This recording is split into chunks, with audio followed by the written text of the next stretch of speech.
Halo semuanya, kembali lagi bersama saya Dwi Rahmadani Saputra. Pada penjelasan kali ini sesuai dengan judul, yaitu perbedaan SMA dan SMK pada realita di lapangan. Nah, memang terkadang dari kita ya, terutama untuk adik-adik ya, dan memang video ini ditujukan untuk adik-adik SMP, baik yang baru lulus maupun yang belum lulus, ataupun untuk refleksi juga yang sudah sedang berada di bangku kelas 1, 2 maupun 3 SMA. Nah, atau SMK. Nah, di sini aku akan menjelaskan perbedaan SMK dan SMA pada realitanya di lapangan. Nah, kita telah ketahui bersama ya bahwa SMA dan SMK itu satu jenjang pendidikan yang sama setelah lulus SMP. Nah, setelah lulus SMP banyak dari kita memang bertanya-tanya, aku ini mau ke SMK atau SMA, dan apa sih perbedaannya dan kelebihan dari masing-masing dan kekurangan dari masing-masing. Sebenarnya kalau pendidikan sebenarnya kekurangannya jangan terlalu dilihat, tapi memang apa yang kita tujukan. Nah, di sini aku akan bagi menjadi 4 pembahasan. Yang pertama yaitu perbedaan SMA dan SMK dalam sisi akademik dan kurikulum. Yang kedua, menentukan pilihan, aku ini SMA atau SMK, cocoknya. Dan yang ketiga adalah realita di lapangan seperti apa mengenai perbedaan SMA dan SMK. Dan terakhir saya tutup dengan kesimpulan. Baik, yang pertama dalam sisi akademik. Nah, kita memang telah mencari di sumber-sumber yang dipercaya di Google maupun tempat lainnya bahwa SMA dan SMK itu memang lebih spesifik perbedaannya di kurikulum. Nah, namun kan pada dunia nyatanya ternyata nggak hanya itu, tidak hanya seformal itu bahwa perbedaan SMA dan SMK. Nah, tetap saya akan memulai dengan perbedaan secara dalam sisi akademik dan kurikulum. Nah, kalau adik-adik sekolah di SMA, nantinya kalian akan mempelajari yang kalian pelajari semasa SMP. Nah, namun ketika kalian masuk SMA, maka kalian tetap akan mempelajari itu dengan bobot atau materi yang lebih dalam lagi. Nah, guna untuk apa? Nah, itu untuk apa? Untuk nanti teori semasa kita di PTN, pendidikan tinggi, dan juga itu juga digunakan untuk seleksi masuk perguruan tinggi. Nah, jadi adik-adik di SMA tentunya akan lebih mudah untuk masuk ke perguruan tinggi. Nah, untuk di SMA sendiri ya kalian akan mempelajari matematika, IPA, IPS sama. Nah, namun nanti ada materi-materi yang bersifat mendalam. Nah, atau mata pelajaran pilihan. Kalau sebelum kurikulum merdeka itu di SMA ada jurusannya kayak SMA IPA, IPS maupun bahasa Indonesia. Namun karena sekarang kurikulum merdeka, dia tidak ada lagi IPA, IPS, bahasa Indonesia, tetapi nanti dia digunakan adalah mata pelajaran peminatan. Nah, kalian pilih yang mana, nanti mata pelajaran peminatannya nanti itu disinkronisasikan dengan ya kurang lebih sama lah sebenarnya kayak IPA, IPS, bahasa Indonesia. Nah, baik. Ketika adik-adik masuk SMA, memang banyak kegiatan dan perlombaan yang seru-seru juga. Seperti OSN, O2SN juga sama, SMK, SMA juga ada, olimpiade, karya ilmiah, dan lain sebagainya. Nah, banyak memang lomba di SMA. Itu tadi dari sisi pembelajaran dan juga lomba. Ketika kalian masuk SMA nih ya, maka kalian akan mempelajari mapel umum dengan lebih dalam. Itu intinya. Dan berarti teori kalau kita bahasakan sederhananya, teori 70%, nanti praktiknya 30%. Nah, untuk belajar di SMK itu sendiri, SMK yaitu pelajar kejuruan. Berarti kalian memilih salah satu jurusan. Nah, artinya ketika di SMA kalian mempelajari mapel umum, di SMK kalian mulai mempelajari mengenai kejuruan. Nah, kejuruan itu seperti apa? Di Indonesia sendiri banyak ya jurusan-jurusan SMK. Nah, nggak tahu nih di daerah kalian apa aja jurusannya. Kalau di daerahku di sini ya, di sini ada teknik mesin. Nah, mesin, elektro, rumpun elektronika, dan lainnya itu masih ada seperti elektronika, otomasi industri, mekatronika, itu ada. Teknik komputer jaringan, tata boga, tata busana itu ada. Nah, ketika kalian memilih elektro, maka kalian akan mempelajari teknik elektro, aliran listrik, dan hambatan komponen-komponen listrik dan lainnya. Dan kalian memang belum pelajari di SMP. Jadi memang nanti ketika masuk SMK, awalnya sedikit agak belum mengerti. Nah, tapi diikuti aja alurnya, nanti memang diarahkan oleh guru-guru, apalagi udah profesional guru-gurunya. Nah, di SMK jadi kalian mulai mempelajari kejuruan, namun tetap juga mempelajari mapel. Nah, tapi mapelnya nggak sebanyak kalian belajar di SMA. Karena juga ketika kalian masuk di SMK, kalian belajar kejuruan, itu waktu kalian juga ada untuk praktek kerja lapangan, PKL, dan juga ada praktek-praktek yang lain. Jadi waktu kalian untuk mempelajari teori itu sangat terbatas, berbeda dengan di SMA. Sebenarnya apakah ada kelebihan dan kekurangan? Iya, jelas ada kelebihan masing-masing. Kalau kalian mempelajari teori, kalian akan paham dasar hukumnya dan juga mempermudah kalian untuk masuk PTN. Namun kalau kalian masuk ke SMK, kalian akan mendapat ilmu baru, yaitu ilmu langsung untuk siap kerja, ilmu kejuruan. Nah, kelebihannya apa? Sehingga kalau kalian lulus SMK mau daftar ke dunia kerja, ke perusahaan, mungkin mereka akan sedikit memprioritaskan di bagian tertentu sesuai dengan keahlian kalian.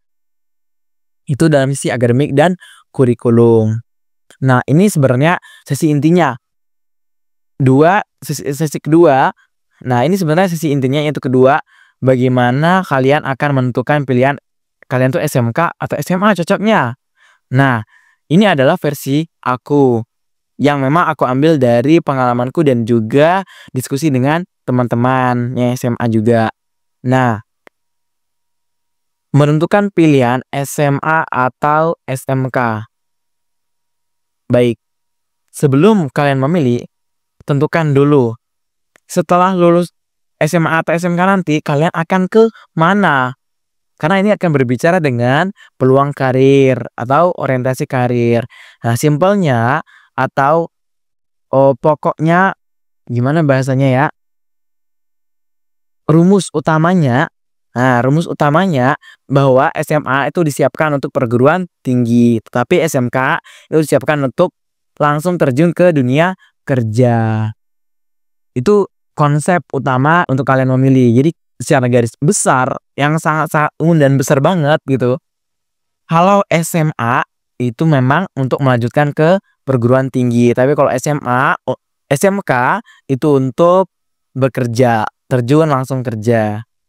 Nah, untuk kalian menentukan pilihan ini, kalian tentukan dulu 3 tahun setelah ini kalian mau kerja atau kuliah. Nah, karena di situ nanti kita akan bahas. Kalau kalian mau kuliah, itu jelas SMA. Nah, SMA kenapa? Nanti penjelasan SMA, SMK kenapa itu setelah ini ya. Pokoknya sekarang aku kasih secara singkat. Nanti penjabarannya setelah kayak ini kok di bagian-bagian bisa. Nanti setelah aku menjelaskannya bagaimana menentukannya. Nah, yang pertama tadi itu kalau kalian kuliah, maka kalau kalian mau kuliah ya, maka prioritaskan SMA. Kalau kalian kerja, jelas prioritaskan SMK. Nah, di situ kita turun lagi. Gimana kalau kalian mau SMK tapi juga kuliah? Nah, itu pertanyaan bagus. Nah, kalau kalian mau SMK dan kuliah, yang pertama, kalian harus cari jurusan yang linear. Nah, misalkan kalian SMK-nya jurusan elektronika, maka kalian harus bersedia untuk kuliahnya jurusan elektronika juga. Nah, atau serumpunnya elektronika, mekatronika, elektronika industri, dan lainnya. Nah, itu linear. Maka kalau kalian ambil SMK mau kuliah yang itu juga bisa. Itu juga bisa. Jadi sebanding, kalau kalian kuliah tapi kuliahnya linear, bisa SMK baru kuliah. Tapi kalau kalian mau kuliah tapi belum tahu jurusannya, ambil SMA aja. Itu insya Allah jalur aman. Ambil SMA dan belajar rajin-rajin. Dan pilihlah mapel peminatan yang memang masuk kualifikasi jurusan yang ingin kalian masukin nantinya. Nah, tapi kalau kalian ingin bekerja, nah masukilah SMK dan prioritaskan SMK yang bekerja sama dengan industri. Nah, namanya nanti ada, sekolah bekerja sama dengan industri. Nah, nanti aku jelasin juga mengapa. Nah, kedua, kalau kalian masih ragu-ragu, kalian pengen SMK, cuman mau kuliah juga, ya tadi konsekuensinya seberusaha mungkin kalian harus sama jurusannya, harus linear. Kalau enggak, ya udah kalian mau bener-bener pengen SMK karena beberapa pertimbangan. Maka kalian SMK tapi jangan ambil industri, karena industri itu biasa ada MOU, perjanjian-perjanjian. Nah, mungkin kalian udah benefit, otomatis kalian harus membeli feedback kepada perusahaannya yang membiayai atau mitranya. Oh, dalam hal ini sekolah ya menjadi mitra ya. Sekarang aku akan menjelaskan kenapa tadi. Kenapa kalau kuliah SMA. Nah, SMA kuliah itu sebenarnya secara garis besar rumpun jurusan itu terbagi dua, Soshum dan Saintek. Nah, kalau kalian masuk SMA, peluangnya sangat besar. Kalian mau di jurusan apa dan di fakultas apa, itu sangat luas terbuka. Apalagi di dulu tuh anak IPA ya, anak IPA bisa Saintek masuk, bisa Soshum masuk. Nah, jadi banyak pilihannya yang kalian bisa masuki. Nah, kalau kalian jurusan IPS pun, kalian otomatis memilih Soshum kan? Tapi Soshum kan banyak pilihannya di PTN. Enggak seperti kalau kalian masuk SMK. SMK kalian elektronika, ya udah rumpun elektronika aja, sedikit lebih kecil. Jadi kalau kalian memang mau kuliah, jurusannya juga masih belum tahu, ambil SMA aja, belajar yang rajin, bener-bener fokus nilai, organisasi, dan hal-hal yang bermanfaat untuk kalian mencapai PTN impian kalian. Nah, dan juga kenapa kalau SMK yang linear tadi kalian aku rekomendasikan juga bisa. Nah, karena ketika kalian linear ke SMK, maka ketika ke perguruan tingginya juga satu, itu juga akan lebih memudahkan.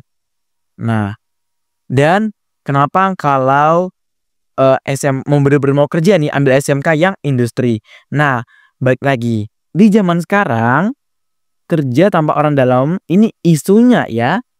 Namun kan karena kemarin saya juga alumni SMK yang memang ikut program kerjasama dengan industri, jadi memang nggak merasa melamar pekerjaan.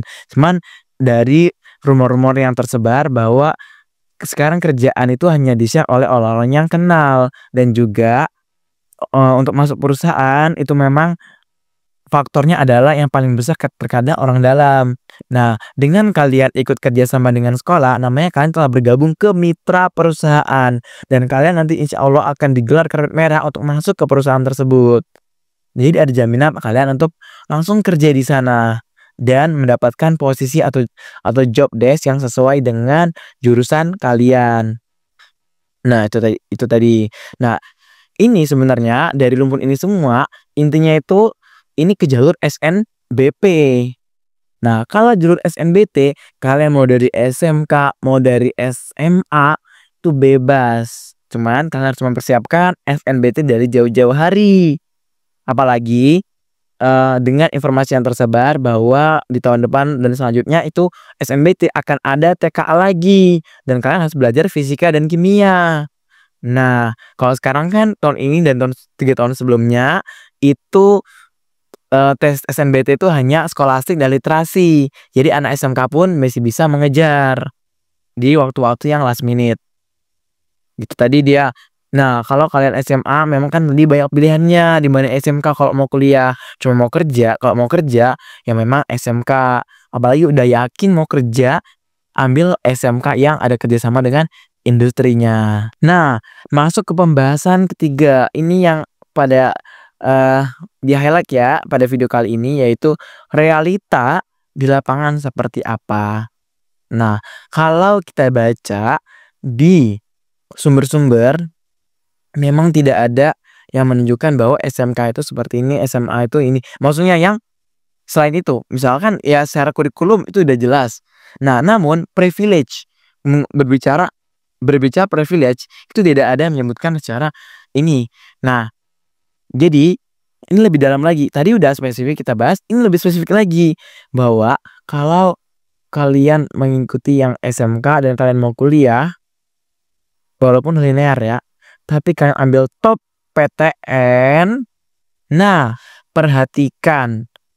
Karena nggak semua PTN, top PTN memprioritaskan anak SMK. Itu yang perlu diperhatikan. Jadi kan harus paham dulu alumni SMK yang kalian tuju itu PTN di PTN yang nanti akan tuju, misalnya top PTN, sebutkan sajalah ITB. Di SMK itu alumninya banyak tidak yang lulus SNBP ke ITB. Nah, kalau tidak ada dari tahun-tahun sebelumnya, maka ya memang peluangnya sangat kecil banget kayak untuk masuk ITB. Dari SMK itu di jalur SNBP. Nah, jadi kalian harus perhatikan juga alumni-alumni yang kalian mau daftar. Ini yang aku highlightnya SMK tadi ya.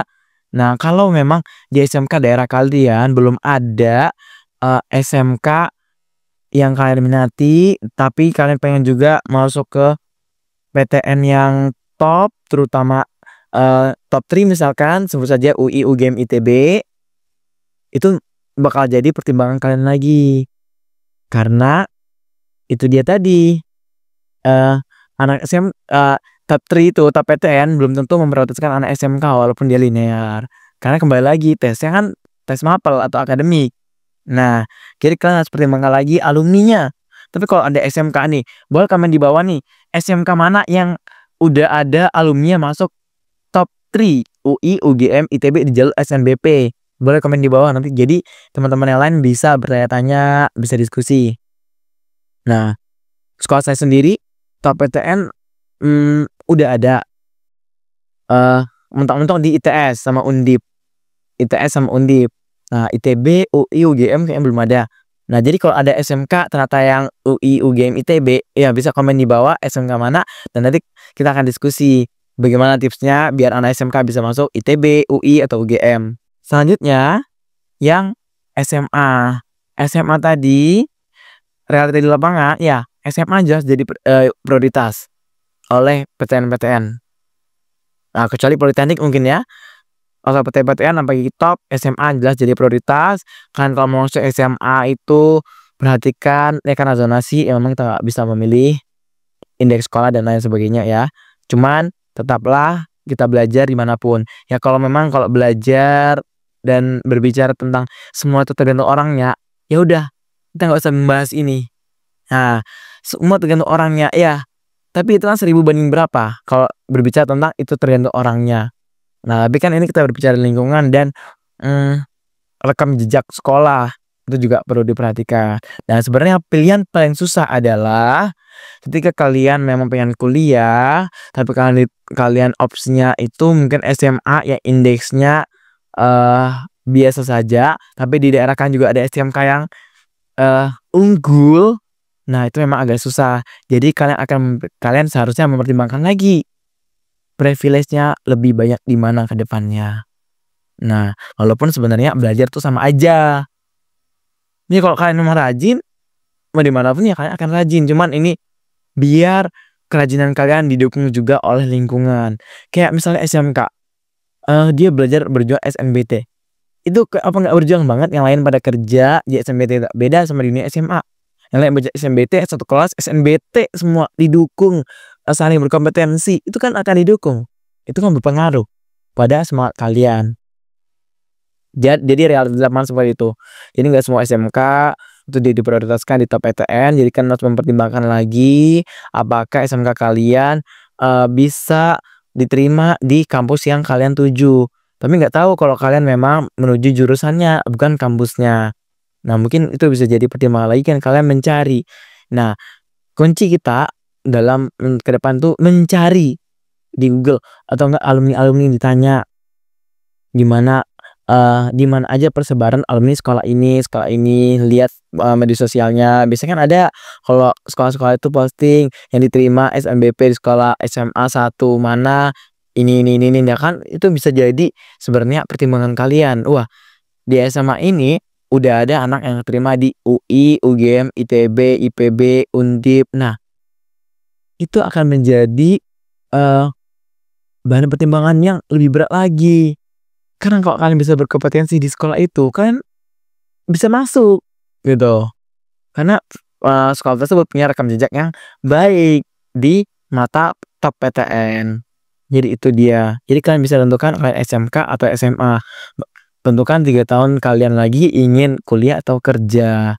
Nah, itu akan mempengaruhi kalian dalam mengambil keputusan. Dan terakhir, kesimpulannya yaitu sebenarnya semua pendidikan, kalian mau SMK, SMA, jurusan apapun itu, tetap memiliki prospek dan peluang kerja masing-masing.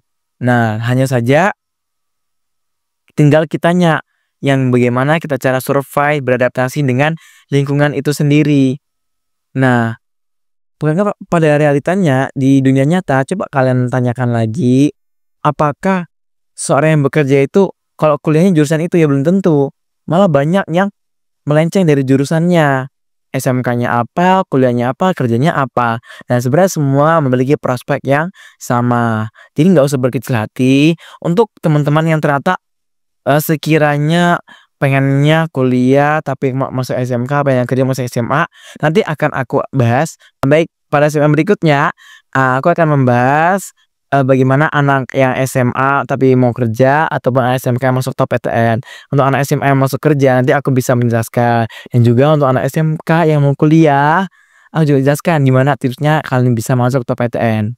Tapi aku akan menjelaskan juga setelah nanti pengumuman ya, apakah aku diterima atau enggak. Nah, tapi kalau aku pun nggak diterima, aku akan bawa narasumber dari SMK yang lulus top PTN, temanku ada, nanti aku bawa ke sini. Oke, terus pantengin ini dan juga harus semangat belajarnya. Dah.